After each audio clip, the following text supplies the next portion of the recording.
What up YouTube, this is your boy Ligo, one half Enduro, and this is my discussion review of Xenoblade Chronicles X for the Wii U.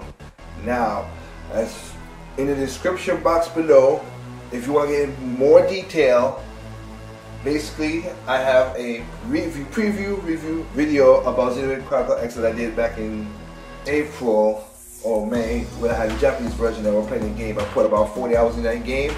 And this version here, the US version, I got it early than most people, just with kind of like a review copy kind of thing, but it's a solid game that I paid for.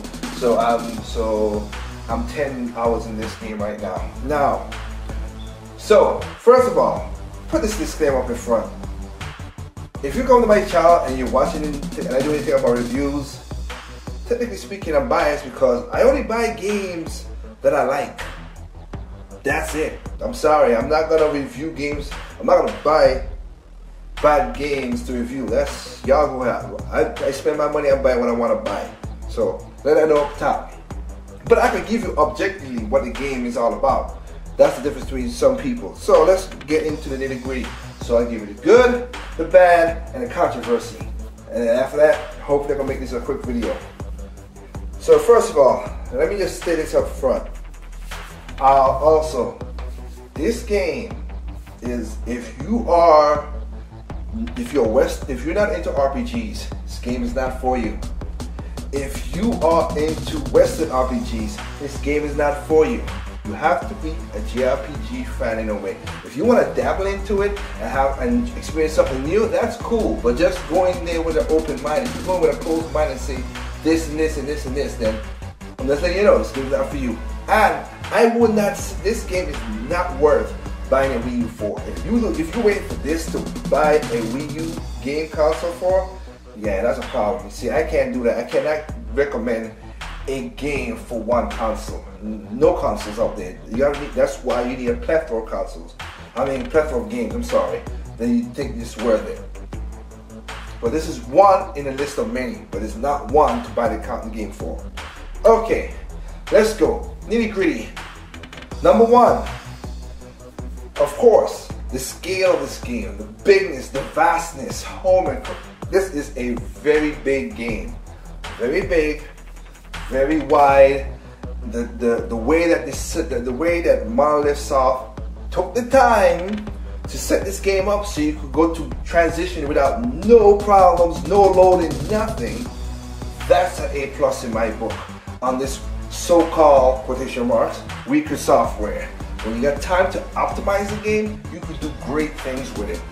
But it also, you have to do some sacrifice and give and take. I'll talk about that a little bit later.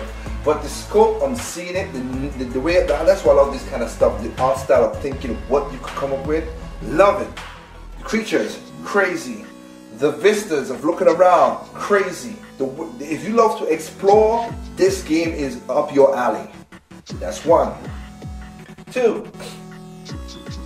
This game used the gamepad. Monolith did a great job of making a gamepad, and this game works succinctly. That's great. Everybody who's bitching about the gameplay pad, whatever, me, I'm not one of them. So again, but I like the way it synced this up together. You use the gamepad together. Again, I've said in many of my posts on Google+. If you ain't got the high capacity battery like I got, which can give me 8 to 9 hours of playing the game, then buy it. It's worthwhile. If you don't, and you go simply hook up your gamepad to the outlet, go right ahead. Anyway, this gamepad is used perfectly in this game. This game also, if you're a person who just like taking your time and doing what you want to do, this game is up your alley as well too. It's going to be a negative on some people, and I'll explain that in the controversy, but if you want to take your time and enjoy the game and have a peace of mind and relax and just look at things and play things, yes, it's awesome. I'm not gonna deny that at all. And 4, you get to pilot mechs, son. I'm sorry, you gotta pilot mechs and fight. That's also awesome. The mechs and fight is great in this game. Now, let's get to the bad. Now, Most of these are objective. As I said many times in one of my videos, there's no perfect game out there. So, well, they ain't got no perfect game out there either. Now, the bad. There are the face models. That's where, when I give you the vistas, they took a hit for the head. The animation and the face models are not great. It looks like, you know, GameCube, old style, you know, in 6th generation thing. Technically speaking, I know a lot of games in the 8th generation and in the 7th generation that has worse animation and face models. But I digress. But that's what it. They lessen that, so they don't do the motion capture. They take up the RAM and everything else, and put it in towards the vista and the fight mechanics of the game. Granted. So that's it. So if the face and the hair physics and everything is not your thing, yes, it does. That's a problem. That's one. That's a problem. 2. Now, my biggest gripe with the game, and it is a big gripe to me, not to everybody else, but to me, the battle system. I like action system. The system right here is pretty cool.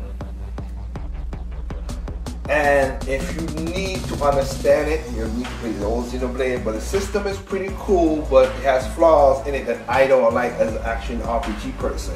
And that's why I'm saying that I don't like what I said it many times. They improve on the battle system that you can use guns now. Before you were just melee, and you know, of course, you have the female who uses the guns. You know, back in the old Xenoblade. But this right here, you have to go to the switches. Of course, the mechs could do things and shoot bullets and all that stuff. That's pretty cool. That's awesome as well too. So I would say, but the whole of they lock onto you and you're forward, you hit still and a melee weapon and all that stuff. Not my best cup of tea. I don't like that again. But that's, you know, again, I don't like the battle system for that regards. Okay. 3. The next thing about this game that's kind of, you know, it is bad, but it needs to be explained. But is the, you know, the game has a way of, this game meticulous, and that's a negative to many gamers. Not to me, but I could see being part of many gamers. It is very meticulous to find out what to do, how to fight certain systems, find side quests, all that other quests, find out how to do certain things. Yeah, and I've seen it in other people's game reviews where they're doing it. So if it's there, that's their threshold of it. I understand that. Me, the way I play this game, it doesn't bother me because I'm used to it, and also I take the game at my own pace. As some people say certain things about the game, they beat the game in 80 hours or 55 hours. Yeah, they didn't play. They play it to the story and play some major quests, but they didn't play all the major side quests. So don't BS. Don't try to BS me with people saying that. Don't. But it is detailed. You have to get down into find what you need to find and look around. We need to look around. The side quests are plentiful in this game, just like the last game, and you will have to figure out things out. Me, it's not a problem. To others, it might be. So that's the problem. That's the next problem in there. Now, I'm gonna get into the controversy, which is basically falls out in the negative to most people, but to me, I'm gonna just point out something that's different. And again, if you think this was a problem, that's cool. I'm not. Some of them are attacked. I might attack personally on. You know, I won't say no names, of course. That's stupid because I don't know who you are. But some are. That's why I sit up the front to. If you don't like RPG games, JRPG games, and all that stuff, don't buy this game. I'm laying you up for the front. So, controversial. 1. The story. Now, I ain't gonna spoil the story for nobody. The story is an alright story. It's how you feel about the story. That's the best way to say. To me, the story made sense. The twist and turn makes sense. The ending makes sense because of the scope of the game itself. You're on a new planet. You're on a new planet. You're fighting. You're exploring to find other people. Yeah, even when the story ends, you can still go do that. That's the whole point. If you think about it, if you realistically think about it, I'm on a planet, I'm looking, I'm gonna keep on looking. Story ends to me, okay. But I ain't gonna spoil it for people. You might not like it. I think in the context of you fleeing from the planet onto a new planet, trying to figure out what's going on and try to live, yeah, it makes sense. But some people think of it as bad as what it is. Oh yeah, I'll put this on the bad too. Negative. Some people don't like the music scores. It's nowhere close to Xenoblade Chronicles on the Wii. Not denied at all. Ace did a great job of making those music, and I top my hats off to Ace for doing that. This one is an eclectic of music back and forth. Not up there in the par, but it's not. I've heard soundtracks that's worse. Basically, like I said, I do soundtracks for video games as well too. That's the next part of my job. So this is alright. It's not bad. It's not mad. Just a little bit above mad, but not as good as Ace did in Xenoblade Chronicles. So I'm just letting that know. Alright. Next thing is, everybody has a problem with the pop-ins. Now, Xenoblade Chronicles, once you can load, you can fly over the wall, you can go any place else without no problem, have nothing to worry about. This is why people don't understand, when it comes to developing games and designing and stuff, that people don't know what they're talking about. Now, one thing about I'll preface this to say, Monolith did something, and I like when developers do this too. Ubisoft, I mean, there's a bunch of games like this stuff that did very good. When they find a problem or find something that's giving them a chance, that's why I like how Nintendo let these guys work on the game as long as they can. There's a way to work around things, and that's the developers out there that are really good. Instead of trying to just I need more power. No, they found a way to work around something and do something with it. So, what they did in this game with pop-ins was there are two types of pop-ins.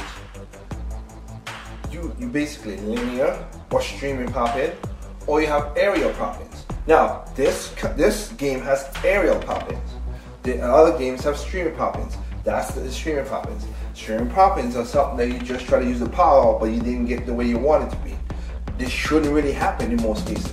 Like if the pop-ins were happening on let's use the next Nintendo game, Star Fox 64. Star Fox. And it was popping into that while you're on rails, you already know the predicted path where you're going, and you can't set up the loading the way it needs to be loaded, so those things don't look like pop-ins. Then that's a problem, and then you could make a criticism about the pop-ins. Which I understand. In some cases, if it's that big, it's like blah blah blah, like whoa. Some little stuff, whatever, that's no problem. The big ones, and you're like, oh wow, this whole thing load up. I can see that. Now, aerial pop-ins. Xenoblade Chronicles had this on the Wii, and it had it on this console. And they took it over because instead of using a load-in to set up the pop-ins like most games do, this was this area. Once you get into the area, everything sets in. Now, some people might think it's a big job, whatever. So your choices: take the load-in, or just walk seamless through, let the stuff pop up in this whole area. And these are not like small pop-ins, these are big pop-ins, yes. But once you walk through that threshold line, and it comes up, you see it, you go, you walk around.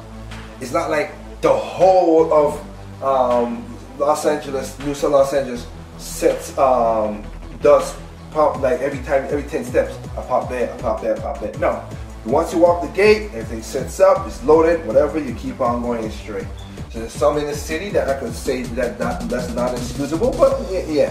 For the major area ones, stuff like that, that's how you set up. If you want a loading screen, go right ahead. I don't want the loading screen. That's just me. But that's the difference between streaming and aerial, because if you have that's why you see racing games, the crew and all that stuff have bad pop-ins, because those things just comes up where you're still on a set path if you're doing the races. So I digress. Just me being a developer on my side. Anyway, so that's straight. Next one is the Fetch Quest. This one boggles my mind. Okay. You can go down deep. Let me set up something. You can do customizations, you can do a lot of stuff. You can go down deep the rabbit hole in this game. That's for sure. So you need to look up the online map and all that other stuff to see what it is. You have the gamepad to help you out, but there's still people out there who, in the reviews, that bitch about this. So what it is. I say that's a part of the game. That's the way I look at it. And the same thing I look about the fetch quest. What JRPG don't have a fetch quest? RPGs at the most don't have a fetch quest. They all have a fetch quest, depending on what you're doing. Now in this game, it makes really more sense because everybody's like, oh, you too much. You are exploring an unknown world. That is the game. Technically speaking, that is the core of this game.